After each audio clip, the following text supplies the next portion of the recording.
What is up, ladies and gentlemen and speedsters all around? Welcome to my review and breakdown of Pay the Piper, which was episode 18 of season 6, otherwise known as the penultimate episode of this season, because if you aren't aware already and you've been living under a rock, this was the second to last episode, and next episode is indeed the finale for The Flash season 6, unfortunately, because we can't get the full 22 episode season with the big Reverse Flash cliffhanger, as some of you may know about, because of the illness cutting the production short.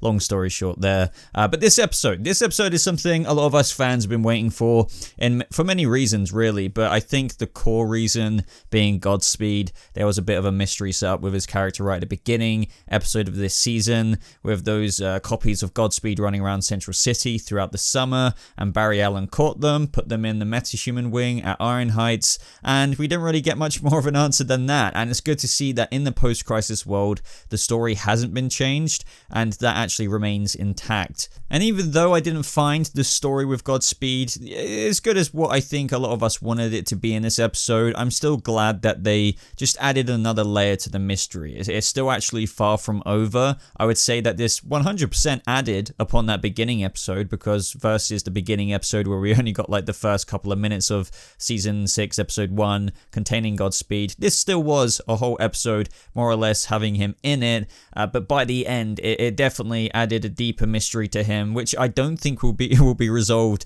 by the finale. But one thing to come out of this is that it's definitely going to get our brains going into full speculation mode as to what the heck is going on with the actual puppet master of all of these Godspeeds. But before we get into all of that, everyone, go ahead and like this video if you do enjoy it. Just a little press of the button really does help this channel out, helps the video perform a little bit better, and of course make sure you're subscribed with notifications on so you don't miss out on any future videos like this. Also, for the people that care, I know a lot of people don't really care about this, whether it's one way or the other. Some of you have been asking where my face cam is. I'm just running into a couple of camera issues recently.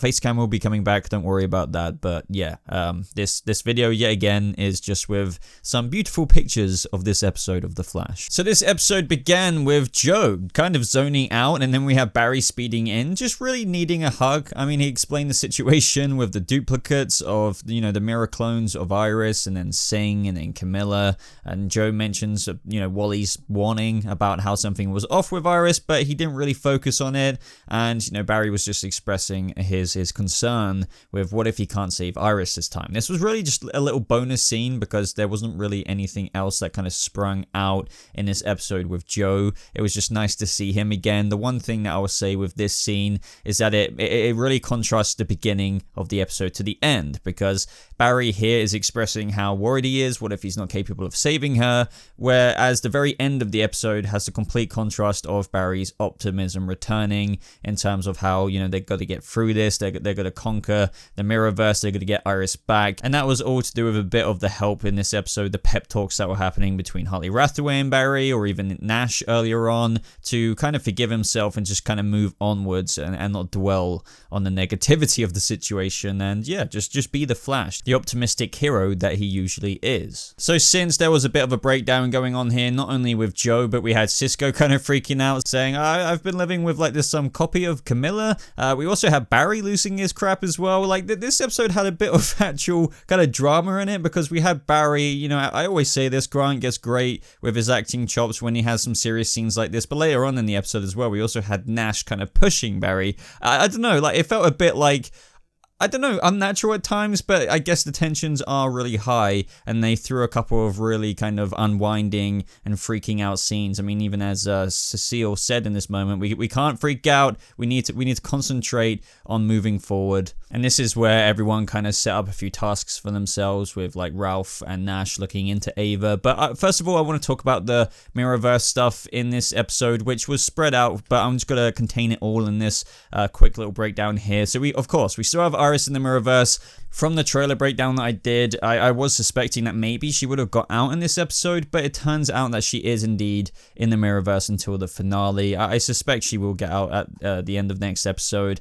but she was looking for the mirror clones in this episode, and she was kind of scratching herself, which is very familiar to what we've seen from Ava McCulloch, because Iris is suffering from the neural dissonance, I believe they called it. You know, how you essentially along the way spend enough time in the Mirrorverse, you start to lose your mind, and Ava McCulloch was definitely showing those symptoms of sort of scratching herself, and now Iris is doing the exact same. She finds Camilla, has to kind of convince her that she's the real kind of character. I'm still not big on Camilla, nothing against the actress, Hi, Camilla. But there was something cool that Camilla was doing, and she was looking into Cicada's dagger, which was sent here from the mirror gun. Apparently, she was looking at a few other things that were sent there through the mirror gun. I have no idea, but I'm very fascinated to find out if Cicada's dagger has any significance moving forward, but maybe she was just simply running tests on things that were sent here, and there's nothing really more to it than that. She just wanted to maybe learn about the properties of what's happened to them when they've been sent here, but it'd be cool. At the same time, if Cicada's dagger does something, but maybe not.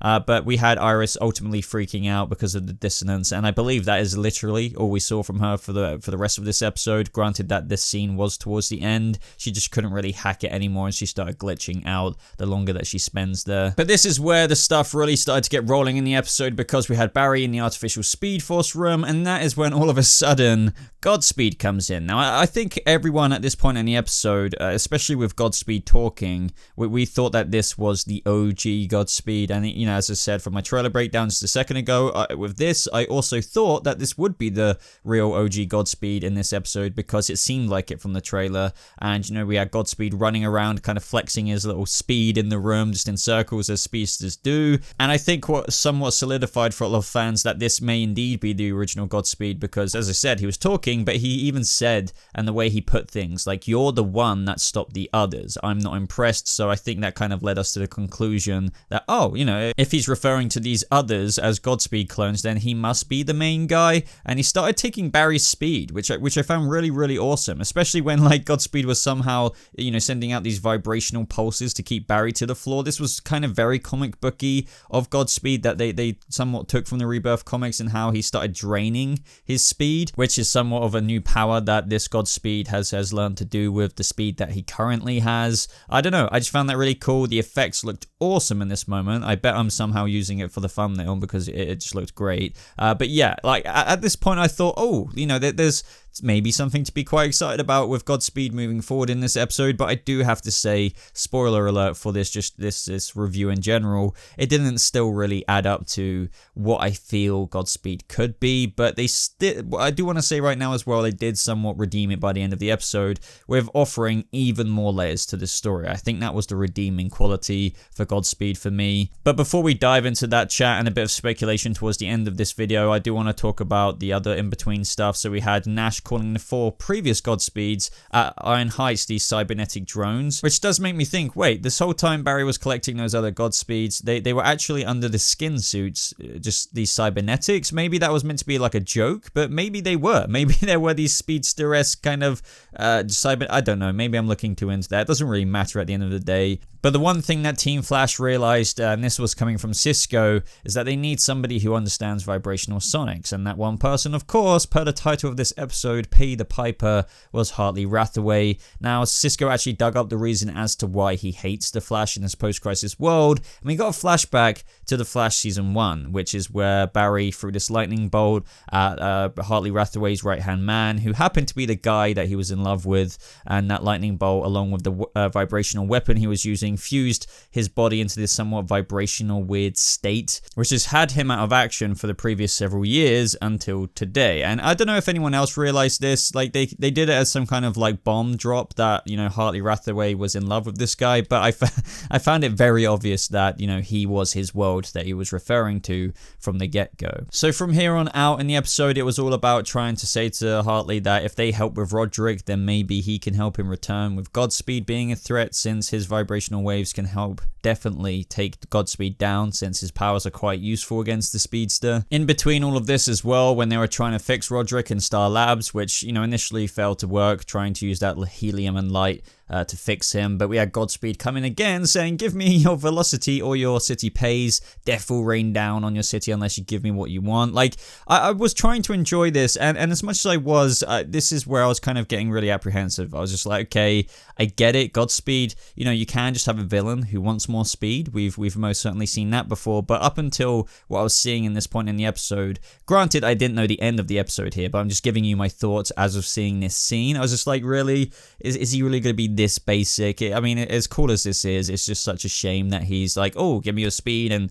I guess by the end of the episode he's going to be defeated, and that's that. But seriously, thank God that they did offer more to him, because then it would have just been so basic. Because this is where it really ramped up for his character and restored a bit of faith for me, as he went into the meta wing of Iron Heights and he took away the speed from all of the Godspeeds that they actually caught up until now throughout the summer. And as I said, at this point, thought there was very little substance to him until he said that line where he said, "You don't deserve the speed you were given, we do." Now, initially, this may not sound like too much, but even when I first heard that, and even though they pointed it out later on in the episode, I was like, well, who is we? I mean, he could be referring to the other Godspeeds, but like, who else is there? I have to admit, I love seeing Speed's direction like this in the episode. I know there's a lot of chasing from the Flash and Godspeed following him just right behind, but we all love to see Speed's the chasers like that. But Barry's speed, yet again, kind of glitched out. He started falling down the building, and I have to say I'm kind of disappointed a bit, because I even expected this to happen at the end of last episode, and that is with Barry after his speed healing,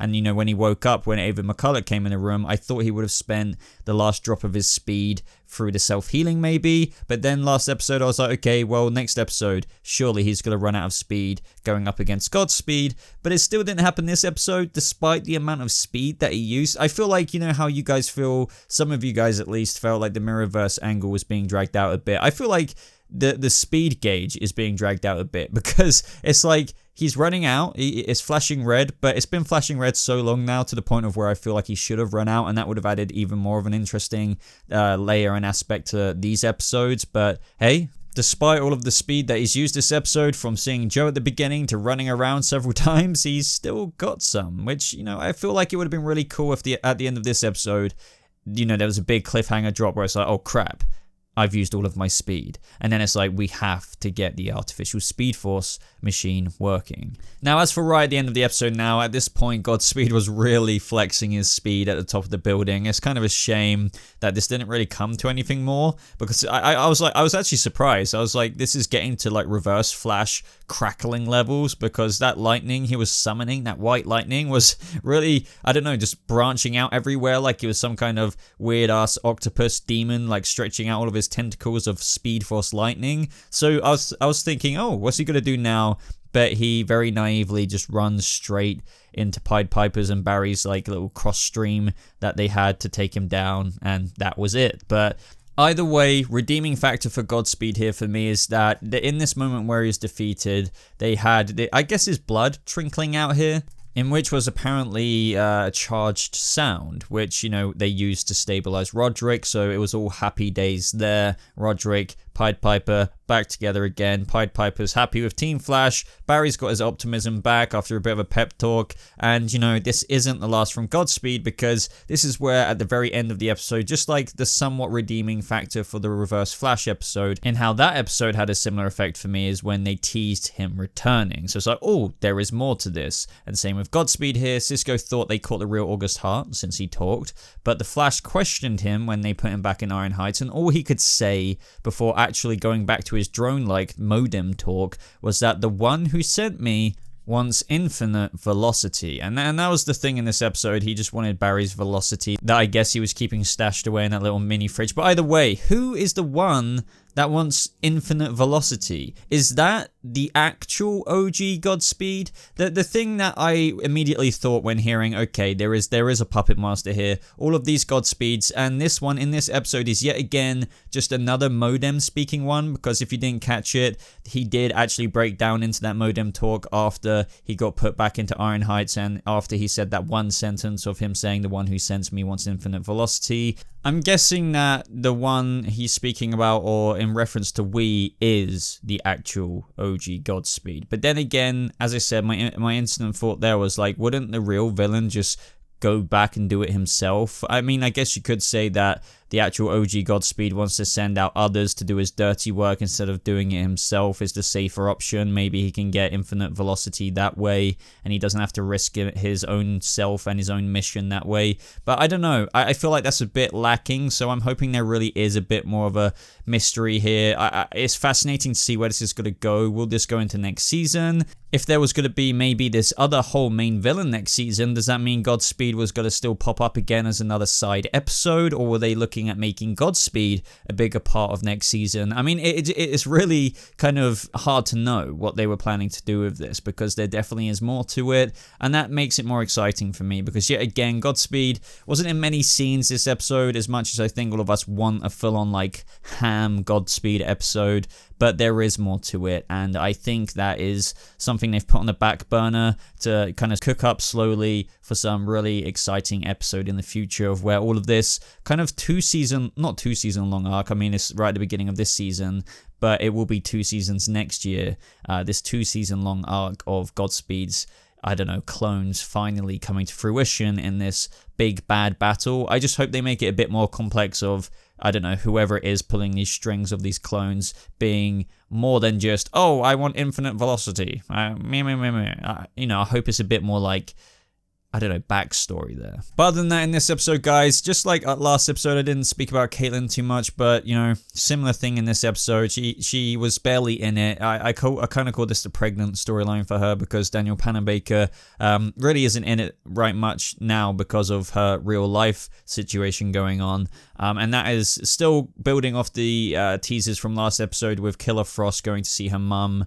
In this episode, she kind of came to the fact that she would go and do that. But initially she was wondering if she should, because she had a bit of mummy issues of how that's Katie's mum and not actually Killer Frost's mum, so she was going to reject her before Carla had a chance to reject her first. So a bit of like a, oh, okay, like I get what's going on there. But the thing I said in my trailer breakdown that we have to bear in mind is that Killer Frost's mum is a metahuman. They took that metahuman test. They thought it was clear, but I believe, was it in the post-credits or something? The test went white, indicating that she is now indeed actually maybe even like Icicle and Killer Frost and has ice powers. This will actually be kind of interesting for Killer Frost, because maybe now she does have a mother in whoever Carla's alter ego Frost version is. So, you know, there's stuff to look forward to there. But yet again, will this be done in the season finale next week? Who knows? But overall episode, guys, it was decent. It was kind of like a filler episode in the sense of Godspeed, and there was no proper development on the artificial speed force. Ava McCulloch was only teasing that post-credit scene where she just came out of her mirror coffin, if you will, and was just like, I'm coming for you, Joe, Joe, you know, her husband. And yeah, I'm looking forward to the continuation of the Godspeed story, but I'm betting that won't be this season.